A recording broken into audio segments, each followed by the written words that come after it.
Hi everyone, welcome to section 1.2. Today we'll be covering algebra and composition with functions. So at the end of today's lecture, you should be able to find the sum, difference, product, and quotient function for two functions, solve applied problems involving revenue, cost, profit, and average cost, and find the composition of two functions. Okay, so let's get into this first topic. Find the sum, difference, product, and quotient function for two functions. Okay, so now we're going to use special notation to show the sum or difference of two functions. So let's consider two functions f of x and g of x. So the definition of a sum function is if you have some f plus g of x, well, that can just be separated into f of x plus g of x. And likewise, a difference function definition is if we have f minus g of x, well, that can just be separated into f of x minus g of x. Okay, let's go ahead and check out some examples, okay? So this first one, we have f of x, f plus g of x. Well, just by our definition, what this means is that we can just separate these two. So this would be f of x plus g of x. And then what is f of x? Well, f of x is this guy right here. So this becomes, x squared minus 8x plus 35. And then minus g of x, which is this guy right here. Sorry, plus g of x, which is that guy right there. And so we get 2x squared minus 4x minus 7. And so you can combine like terms, right? So you get x squared here, x squared there. You have a negative 8x here, a negative 4x here, and then a constant here, 35 minus 7. So what this turns into is 3x squared. Negative 8 minus 4 is 12x, and then 35 minus 7 is 28. And that is the answer. Okay, so now let's check out a difference. So we will have f of x minus g of x, and that equals pretty much the same thing as above. We'll have x squared minus 8x plus 35, but this time it's minus 2x squared minus 4x minus 7. Okay, so this one's basically the same, but we're going to have to distribute in this negative before we start simplifying. So what we end up with is x squared minus 8x plus 35, but this time it will be minus 2x squared plus 4x plus 7. Two negatives make a positive. Okay, and then just combine like terms, and what we end up with is x squared minus 2x squared. That's just negative x squared. Negative 8x plus 4x would be negative 4x. And 35 plus 7 is 42. Okay, so that's how we do that one. All right, so last one, we have f plus g of x. Running out of room a bit here, so I'm going to kind of move it up here. But what I want to do first off is start it off right here. So I'll have, you can just separate this as to f of 6 plus g of 6. All right, so I'm gonna do some scratch work. So right like side up here. And I need to evaluate each of these functions at 6 now. So what this would be is f of 6, right? I'm plugging in 6 into this function. And what I get is 6 squared minus 8 times 6 plus 35. All right, so that ends up being 36 minus 48 plus 35. And that should end up being 23. Okay, so then right here, this is 23. All right, so next one, we have, this time we got to plug in 6 into G. So this will be G of 6. So 2 times 6 squared minus 4 times 6 minus 7. And so this is 2 times 36 minus 48 minus 7. And this is 72 minus 24 minus 7, which is just 41. So this is plus 41, and you get a final answer of 64.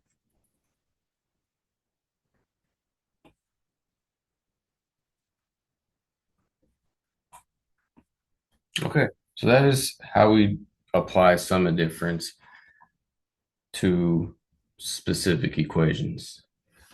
Okay, let's keep going. So we also multiply and divide functions, but as you guess, we cannot divide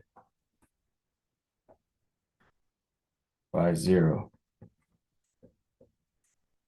We just can't do it.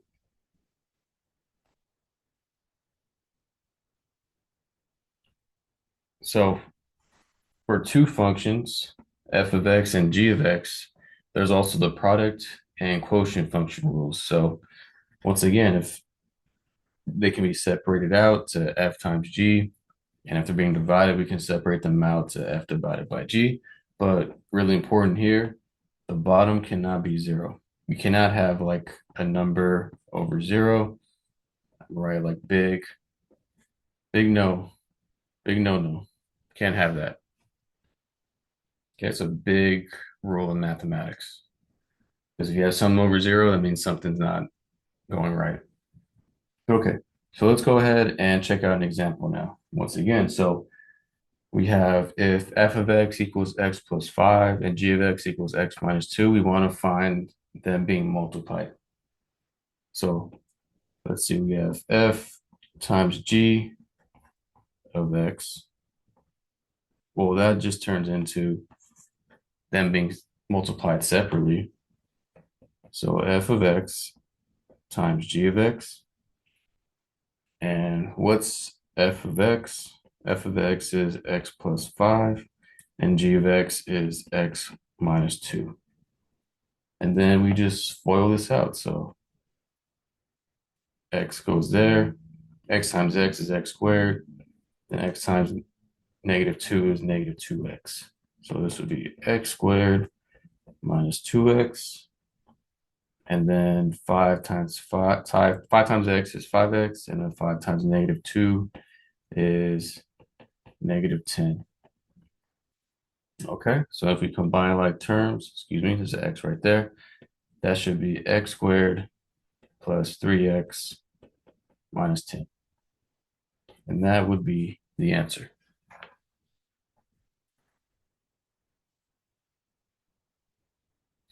Okay, so let's move on to a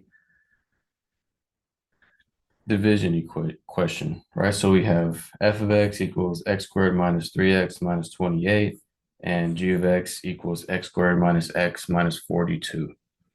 And it's asking us to find f divided by g of x. So once again, it's just, you can separate them out. F of x over g of x. So it's really just x squared minus 3x. Let me rewrite that.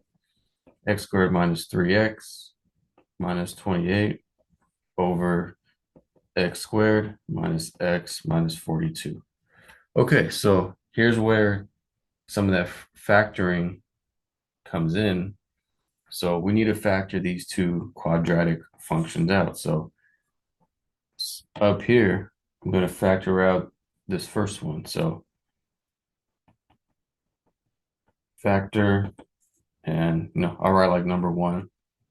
Need to factor out x squared minus 3x minus 28. So remember, the way we factor is we want to find two numbers that multiply to that negative 28 and add up to that middle negative 3, right? That's how we factor. This is my method of factoring. I'm sure you might have different methods of factoring, but this is the way I kind of go about it because I was taught in, grade school like this. But we want to find two numbers, multiply to negative 28, add up to negative 3. And when we do that, we could find that negative 7 and 4 satisfy this. Okay, so what this means is that this factors into x minus 7 and x plus 4. Okay, so that's the top one. So let me go ahead and write that right here.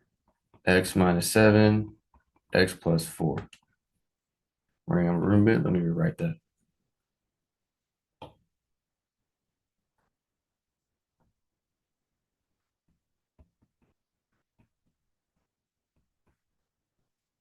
Okay, now let's check out the second one.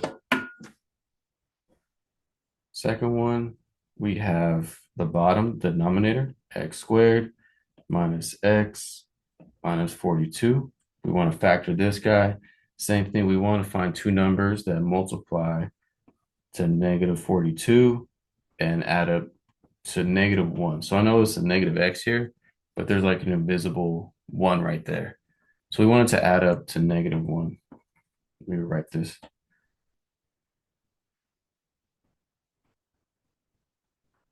Okay. And what two numbers give us that? Well, through some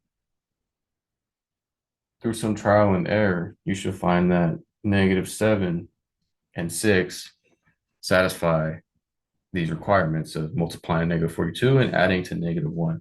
So what this becomes is x minus 7 and x plus 8.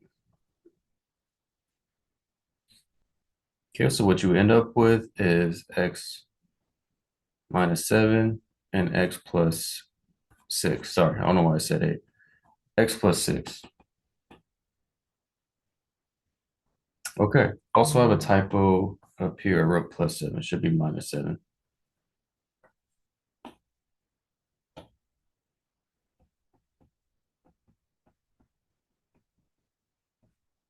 Okay, so you can see now that I have an x minus 7 and an x minus 7 on the top and bottom, and that means I can cancel those out.